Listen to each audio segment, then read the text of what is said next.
Uh, the exciting part, of course, is the government to citizen interaction. exactly, How exactly. does Yeah. Yeah, the most importantly, what the normal people understanding by good governance is how best my services are being delivered, how fast they are delivered, and how good they are being delivered without a cost to them or with a less cost to them. Right. That makes the good governance being felt and being realized by these Citizens. citizens or the stakeholders.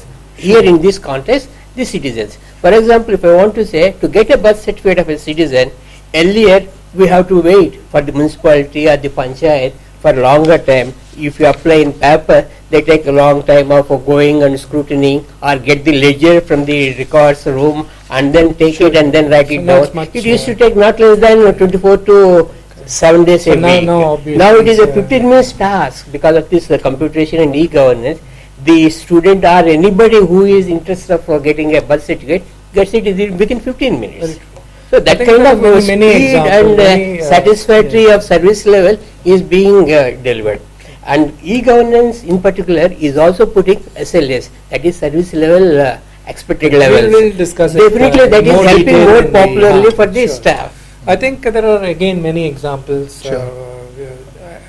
especially for the poor and those who are less advantaged. I mean, we have talked Have-nots. about, if you look at the PDS, Right. the ration Right. and so on, I think one of the best Yeah. examples of e-governance success stories Mm.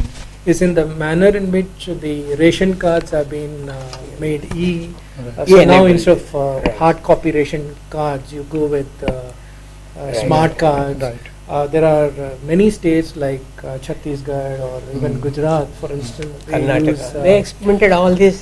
so you can use biometric authentication, all that. So I think the poor also, or those who are disadvantaged, are really benefiting if good e-governance initiative is Exactly, thought of sir. and well Not only executed. that, if you take the health sector, which is being freely provided by the government, the lowest of the lowest in the village level is getting the requirement. Say a mother and child is there. Right. The mother's requirement, a pregnant woman, she gets a free of cost delivery of medicines or iodine capsules and other things, and also attention by the A&M, who is the front end service delivery boy.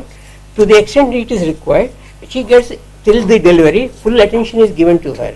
I think Nevertheless, when the baby is born, the government is delivering the necessary things because the immunization cycle for this newborn baby to get adjusted to be immunized against a variety of diseases Sure, sure. is being taken care by the delivery mechanism of this e-governance. I think This that is is helping clear. a lot in the society and the health part of it and the long living. I think we can probably think of examples from all sectors. All So sectors. we can really conclude at this early stage of our course that e-governance, if it is e-governance initiatives, if they are conceptualized well and if they are implemented well, there are benefits Yes. across all domains, whether it is education or Yeah. health or You're right. whatever sector we can think of. So on that perhaps we can draw some comfort. But one